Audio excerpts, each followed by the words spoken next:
तो okay students, आप देखो आज का हमारा टॉपिक है एक्सक्रिएशन। तो सबसे पहले हमें जो हमारी किडनी है उसका हमें डायग्राम आना चाहिए, किडनी का डायग्राम बनाना कि किडनी का डायग्राम क्या है और किडनी में क्या क्या जो स्ट्रक्चर होते हैं। तो सबसे पहले ध्यान दीजिए कि किडनी एक हम बात करें चने के आकार के समान छोटी सी स्ट्रक्चर होती है जो अंदर धसे हुए स्ट्रक्चर में, जैसे अपना जो लेंस होता है ना, लेंस होता है उसी टाइप में ये एक स्ट्रक्चर होती है kidney. Left kidney right kidney दो पार्ट्स में बटी होती है और किडनी से एक वेन निकलती है ना। किडनी से एक वेन निकलती है जिसे हम कहते हैं लेफ्ट यूरेटर। जो लेफ्ट यूरेटर मीन्स जो यूरिया को कहाँ पर जाती है, यूरिया को देखो, जैसे कि ये लेफ्ट यूरेटर है, ये यूरिया को यूरिनरी ब्लैडर में ले जाती है। ठीक है, फिर यूरिनरी ब्लैडर में से जो हमारा यूरिन है, मूत्र है, वो इकट्ठा होता है और वो यूरिथ्रा द्वारा बाहर निकलता है। ओके, फिर इसके बाद हम बात करें जो हमारा मेन, अब ये जो कनेक्टेड है, अब इससे देखो एक तो अरेटा, ये जो रेड वाला पार्ट, और एक ब्लू वाला पार्ट क्या है अपना, ब्लू वाला पार्ट क्या है, वेना केवा। वेना केवा से कौन सा ब्लड जाता है, वेना केवा से तो भाई इम्प्योर ब्लड जाता है, और एरोटा से कौन सा, प्योर ब्लड। तो ये ब्लड की वेसल्स हैं, है ना, वेना केवा और एरोटा। अब भाई ब्लड में से जो छन के जो भी अपना जो वेस्टेज मटेरियल निकलता है वो भी किडनी पे क्या होता है, इकट्ठा हो जाता है। जो वेस्टेज मटेरियल होता है वो भी, है ना। तो ब्लड के थ्रू वेस्टेज मटेरियल किडनी में जाता है, फिर किडनी से होता हुआ कहाँ पे जाता है, किडनी जो हमारी किडनी है लेफ्ट किडनी से होता हुआ जाता है हमारा लेफ्ट यूरेटर में, और फिर यूरेटर से होते हुए यूरिनरी ब्लैडर में, और यूरिनरी ब्लैडर से होते हुए यूरिथ्रा के थ्रू बाहर निकल जाता है। फिर इसके बाद हमारा बात आती है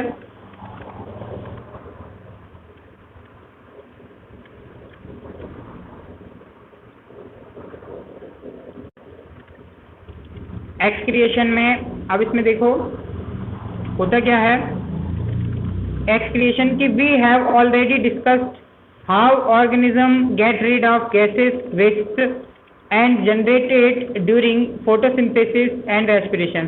तो आपने डिस्कस किया होगा कि जो ऑर्गेनिज्म है, जीव हैं, get rid of gases wastage, gas और जो वेस्ट है उनका तो फोटोसिंथेसिस के दौरान कैसे बाहर निकालते हैं, है ना, रेस्पिरेशन के दौरान, फोटोसिंथेसिस के दौरान। अब हम बात करें जैसे other metabolic activity generate nitrogenous material, लेकिन हम बात करें कि जो नाइट्रोजनस मटेरियल है, नाइट्रोजन का जो अपशिष्ट है, उसे भी हमें निकालना शरीर से बाहर आवश्यक होता है। तो the biological process involve in the removal of this harmful metabolic waste from the body is called excretion. तो यहाँ पे एक्सक्रिएशन की जो डेफिनेशन है वो निकल के आती है कि द बायोलॉजिकल प्रोसेस, देखो एक्सक्रिएशन की definition, the biological process involve in removal of this harmful metabolic waste from the body is called excretion. Okay, तो ये एक्सक्रिएशन की डेफिनेशन हम सबको पता होना चाहिए। अब नेक्स्ट हम बात करते हैं कि different organism use variety strategies to do this.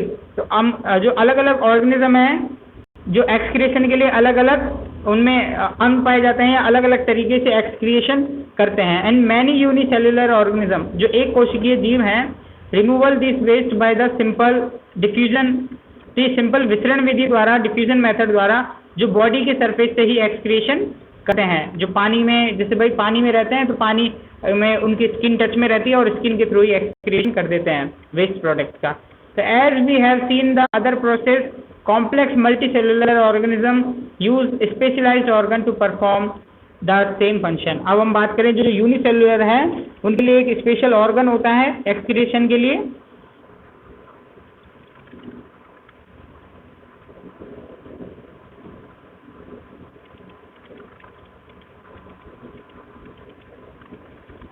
देखो excretion in human being, the excretory system of the human being includes a pair of kidney.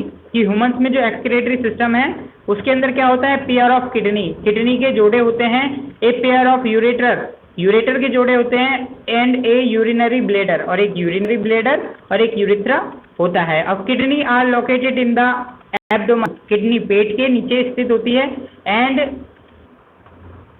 One on the other side of the backbone, और ये कहाँ पे, पीछे की तरफ backbone की तरफ स्थित होती है। And urine produce in the kidney passes through the urethra into urinary bladder where is stored until and release through the urethra. जैसे कि मैंने बताया था कि urine produced in the kidney, तो यूरिन कहाँ बनता है? किडनी में बनता है। And pass through the ureter, ureter को यूरेटर में दे दिया जाता है। और फिर बात करेंगे इनटू अ यूरिनरी ब्लैडर, फिर यूरिनरी ब्लैडर में चला जाता है। Where it is stored until it is release through the urethra, जब तक उसे कहाँ? यूरेथ्रा के थ्रू फिर बाहर निकाल दिया जाता है। अब हम बात करते हैं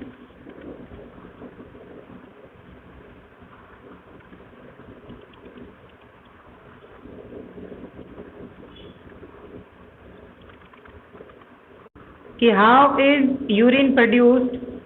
the purpose of making urine is to filter out waste product from the blood just as CO2 is removed from the blood in the lungs. Nitrogenous waste such as urea and uric acids are removed from the blood in the kidney. It is the number of surprise at the basic filtration of in the kidney. Means हम बात करें कि जो हमारा how is urine produce, भाई urine बनता कैसे है? And the purpose of making urine is to filter out waste product. और भाई ये जो फिल्टर आउट कैसे बनता है और ब्लड में कैसे फिल्टर होता है, जैसे CO2 कैसे रिमूव होती है तो ब्लड और जैसे लंग्स में अलग होती है, तो nitrogenous waste such as urea and uric acid are remove from blood in the kidney. और वैसे ही नाइट्रोजनस वेस्ट है वो किडनी में कैसे सेपरेट होता है, कैसे अलग होता है। और it is then number surprise that the basic filtration unit in the kidney. अब इसी के लिए जो हम बात करें, किडनी में बेसिक फिल्ट्रेशन यूनिट होती हैं किडनी में, और इसे हम क्या कहते हैं? नेफ्रॉन, बेसिक फिल्ट्रेशन यूनिट को।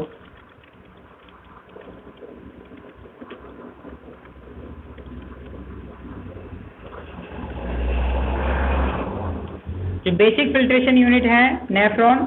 अब नेफ्रॉन के स्ट्रक्चर में बता दूं आपको एक बार,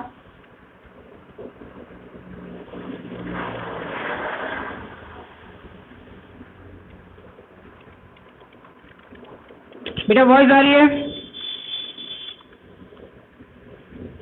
ओके, तो किडनी के स्ट्रक्चर देखो आप। सबसे पहले किडनी में क्या क्या होता है,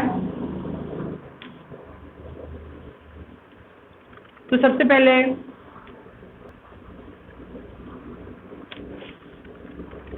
एक ये जो कैप्सूल नुमा भाग, एक प्याले नुमा जो भाग होता है, cup like structure, that is called the Bowman capsule, उसे हम बोमेन कैप्सूल कहते हैं। और ये जो बात करें ग्लोमेरुलस, इसके अंदर जैसे हम बात करें ये कप लाइक स्ट्रक्चर, इसे तो हमने बोला बोमेन कैप्सूल। और इसके अंदर काफ़ी सारी, जैसे हम बात करें इस तरीके से संरचनाएं होती है ना, स्ट्रक्चर्स होती हैं, इसे हम कहते हैं ग्लोमेरुलस। इस तरीके से ये जो गुच्छा होता है, ग्रुप्स होता है, इसे हम कहते हैं क्या? ग्लोमेरुलस। ओके, तो फिर बोमेन कैप्सूल, ग्लोमेरुलस, फिर इससे ग्लोमेरुलस से, है ना, ग्लोमेरुलस से फिर आगे जाके एक ट्यूबुलर पार्ट ऑफ नेफ्रॉन, तो एक ट्यूबुलर पार्ट आता है इसका आगे जाके, है ना, इसे हम कहते हैं, एक तो होता है DCT, है ना, एक तो DCT होता है मतलब डिस्टेंस कलेक्टिंग ट्यूब्स, और एक होता है जो पास वाली जो ट्यूब्स होती हैं, इनके दो नाम्स होते हैं, है ना। पर जो पास वाली स्ट्रक्चर है, जैसे tubular part of the nephron, जो पास वाली जो स्ट्रक्चर होती है, जो ट्यूबुलर फॉर्म होती है ना, तो ये हमारी है HCT, सॉरी PCT, है ना। तो फिर हम बात करें जो पास वाली जो tubular part of the nephron है, तो फिर वो आगे जाके एक हेनले लूप का स्ट्रक्चर करता है, मतलब एक यू लाइक स्ट्रक्चर, है ना, एक यू लाइक स्ट्रक्चर, यू नली नुमा स्ट्रक्चर बनाता है, जो एक तरफ से तो पतली होती है, जैसे हम देखें ये वाला पार्ट तो पतला है और ये वाला पार्ट काफी मोटा है, जैसे यहाँ देखो, है ना, एक नली तो पतली है बहुत और एक नली वाला पार्ट बहुत मोटा है, तो ये हेनले लूप, इसे यू आकार का शेप है, इसे बोलते हैं हेनले लूप। और फिर हम बात करें, फिर ये हेनले लूप आगे जाके ये DCT, ये जो दूर, है ना, मतलब हिंदी में बात करें तो हिंदी में बोलते हैं जैसे इसको दूरस्थ दूरस्थ कुंडलित नलिका, और एक बोलते हैं इसको ये समीपस्थ कुंडलित नलिका, मतलब नियरेस्ट, या फिर बोलते हैं जो नियरेस्ट डीसीटी, और एक होता है अपना पीसीटी। अब मेन चीज़ यहाँ पे भाई, ये जो डीसीटी है जो ट्यूबुलर फॉर्म में है, ये लास्ट में जाके कहाँ एक कलेक्टिंग डक्ट में खुलती हैं। ऐसे बहुत सारे नेफ्रॉन इस कलेक्टिंग डक्ट में जाते हैं। और हम बात करें ये जो हमारे नेफ्रॉन है, ये जो ब्लू और रेड कलर की जो हमको वेन्स दे रखी हैं, ये ब्लड को सप्लाई करने का काम करती हैं। मतलब ये ग्लोमेरुलस में ब्लड देंगी, और फिर हेनले लूप में भी देखो जगह जगह ये अटैच है, तो उसमें भी ये क्या है, मतलब इन वाले पार्ट्स को भी ये ब्लड देने में और इनसे जो CO2 लेने में काम करती हैं। जो कैपिलरीज हैं और ये जो branch of the renal veins हैं, ब्रांच ऑफ रेनल आर्टरीज हैं, मतलब ये ब्लड को देने में और ब्लड को लेने में काम करते हैं। ओके, तो ये तो थी हमारी नेफ्रॉन की जो स्ट्रक्चर थी। फिर नेफ्रॉन की स्ट्रक्चर के बाद हम बात करते हैं इसकी थ्योरी की, जो कि मोस्ट इम्पोर्टेंट है। अब इसकी थ्योरी को आप अच्छे से समझना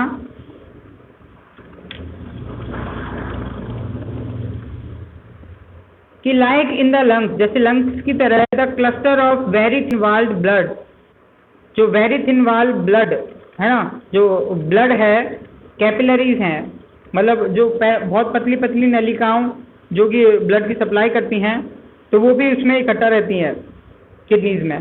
and each capillary cluster of kidney is associated with cup shape end of the coiled tube Bowman capsule. एक कप लाइक स्ट्रक्चर में ये सब जो गुच्छेनुमा स्ट्रक्चर, जो गुच्छा है नलिकाओं का, वो स्थित रहता है, जिसे बोमेन कैप्सूल कहते हैं। एंड जो वो क्या करता है, वो फिल्ट्रेट करने का काम करता है, फिल्ट्रेट, है ना। And each kidney has large number of these filtration unit, और ये जो फिल्ट्रेशन यूनिट है, एक किडनी में ऐसी बहुत सारी फिल्ट्रेशन यूनिट होती हैं जिसे हम नेफ्रॉन कहते हैं। एंड पैक्ड क्लोज टुगेदर, और बहुत ज़्यादा क्लोज पैकिंग स्ट्रक्चर में होती है। And some substance in the initial filtrate, और इसके अंदर कुछ सब्सटेंस इनिशियल फिल्ट्रेट होते हैं, जैसे कि glucose, amino acid, salt and major amount of water इसके अंदर फिल्ट्रेट होने का काम करता है।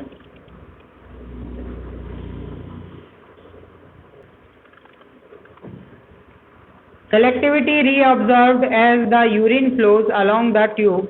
Amount of water reobserved depends on how much excess of water there is in the body. हमारे ये सेलेक्टिविटी करता है, मतलब कौन सी चीज़ों को एब्जॉर्व करना है, कौन सी चीज़ों को वेट्स को बाहर निकालना है, तो एक सेलेक्टिविटी का भी काम करता है ना। And the amount of water reabsorb depend on, भाई जैसे इंटेस्टाइन में पहले भी पानी का ऑब्जर्व हो चुका है, लेकिन उसके बाद जो वेस्ट बच रहा है पानी, वो भी इसके अंदर आ जाता है। तो भाई कितना पानी एब्जॉर्व करना है, रीएब्जॉर्व करना है, depends on how much excess water there is in the body.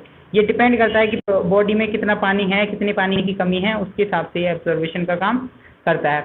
And on how much of dissolved waste there is to be excreted, means और हमको क्या करना है, वेस्ट को डिजॉल्व करना है, इस पर भी डिपेंड करता है पानी की मात्रा। तो हम बात करेंगे the urine forming in each kidney eventually enter long tube, और जो यूरिन है जो बनता है किडनी में, eventually enters in a long tube, एक लॉन्ग ट्यूब के अंदर जाता है, जिसे हम बोलते हैं the ureter which connect to the kidney with the urinary bladder, जो कि किडनी को यूरिनरी ब्लेडर से कनेक्ट करता है। और urine is store in urinary bladder, और यूरिन यूरिनरी ब्लेडर में इकट्ठा रहता है,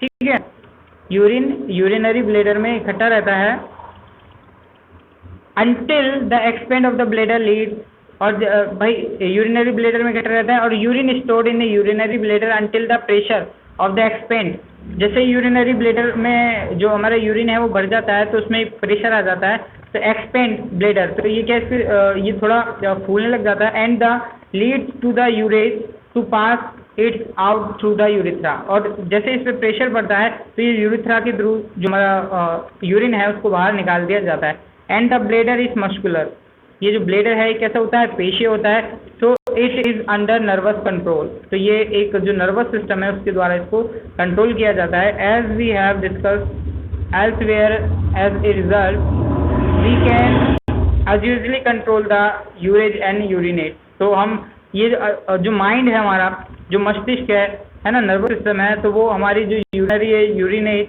इसको क्या करता है, कंट्रोल करता है हमारे यूरिनरी सिस्टम को।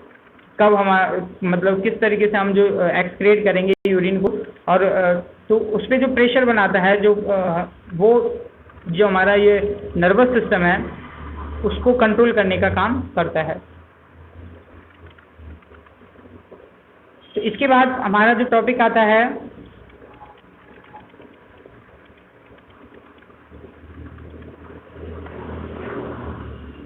Artificial kidney. Artificial kidney, okay. Artificial kidney haemodialysis के बारे में देखिए।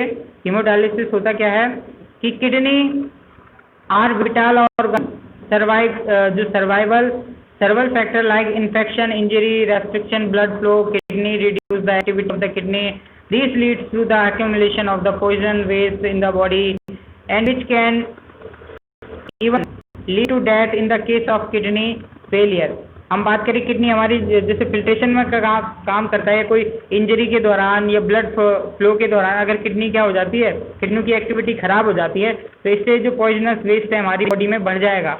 अगर हमारी किडनी खराब हो जाती है तो पॉइजनस वेस्ट हमारी बॉडी में बढ़ जाएगा और जिससे डेथ भी हो सकती है। तो in the case of kidney failure, जब किडनी फेल हो जाती है, तो जब किडनी फेल हो जाती है तो एक आर्टिफिशियल किडनी हम यूज़ करते हैं। And artificial kidney is a device to remove nitrogenous waste. तो एक आर्टिफिशियल किडनी जो नाइट्रोजनस वेस्ट को हटाने का काम करती है उसे कहते हैं थ्रू ए डायलिसिस, उसे डायलिसिस के द्वारा। तो artificial kidney contain number of tubes. तो आर्टिफिशियल किडनी में कई सारी ट्यूब्स होती हैं। सेमी परमिएबल लाइनिंग, जैसे कि सेमी परमिएबल जो हमको लाइनिंग दिख रही हैं as it is, and in a tank filled with a dialing fluid. और इसमें टैंक होते हैं छोटे छोटे जिसमें डायलिंग फ्लड्स होते हैं। अब बात करें has same osmotic pressure as a blood, और इसमें जितने प्रेशर से हमारा ब्लड जाता है ना, जितने प्रेशर से हमारा ब्लड जाता है उसी प्रेशर से इसके अंदर जो ब्लड है, जो हमारा डायलिसिस है उसके अंदर ब्लड फिल्टर होता है। Except that is it devoid nitrogenous waste. और इसमें से जो नाइट्रोजनस वेस्ट है वो क्या होता रहता है, अलग होता रहता है। जैसे यहाँ पे जो फिल्ट्रेशन के लिए लगा रखा है डायलिसिंग सॉल्यूशंस में।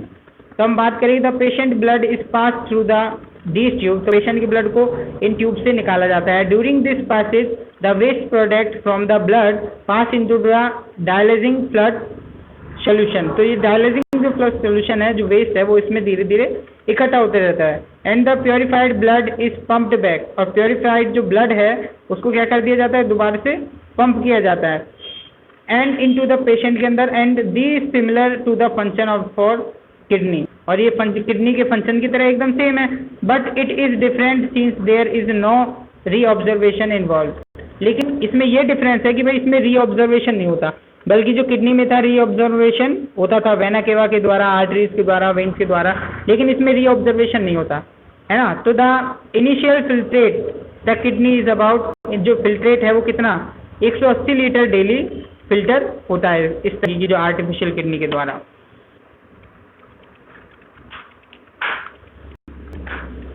So however the volume of the actually excreted is only a liter or 1 day या 2 day, मीन्स 180 लीटर जो यूरिन है वो फिल्ट्रेट होता रहता है 1 डे में या 1 दिन में या 2 दिन में।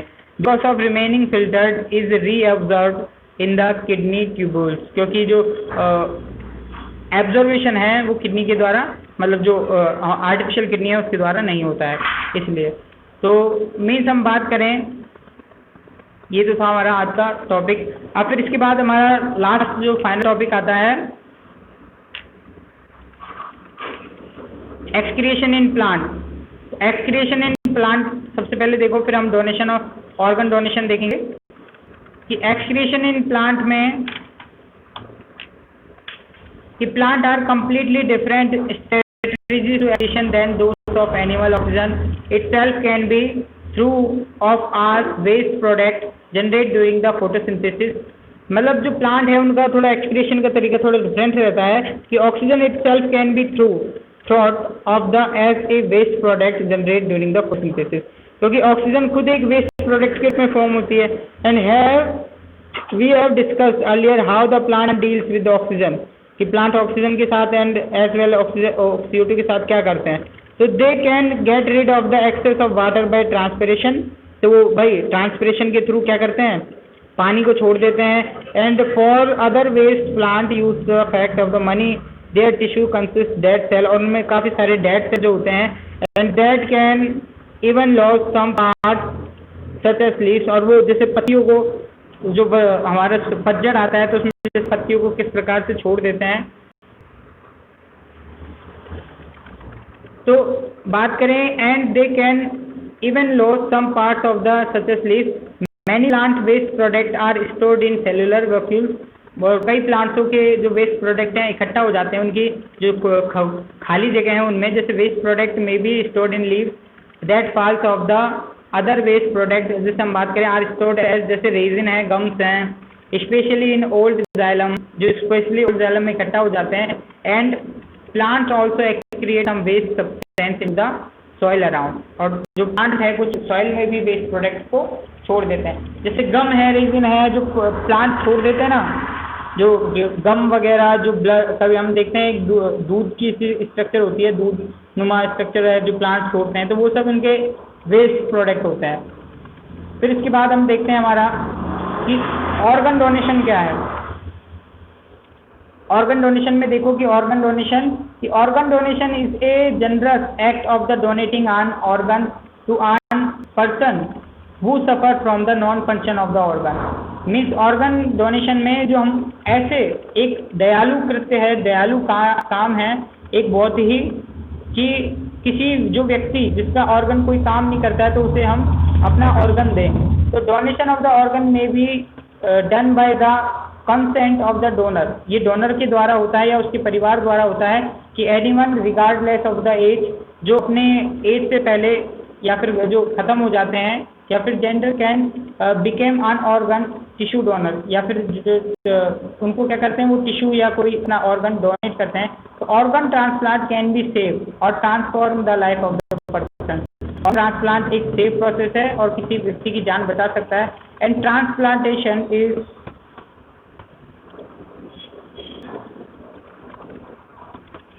हम बात करें कि ट्रांसप्लांटेशन इज रिक्वायर्ड बिकॉज ये जरूरी है, क्यों, replacement organ has been damage has failed by disease and injury. जिनके लिए ट्रांसप्लांटेशन जरूरी है, जिनके किसी इंजरी के दौरान कोई पार्ट खराब हो गया है. और in organ transplantation the organ is surgically remove.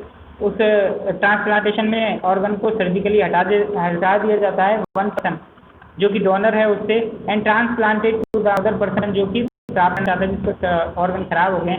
And common transplantation include, जैसे कॉमन ट्रांसप्लांट जैसे होता रहता है, कॉर्निया है, किडनी है, हार्ट है, लीवर है, pancreas, lungs, intestine and other most organ and tissue donation, जो कि आज टाइम पे ज़्यादातर इनका डोनेशन होता है.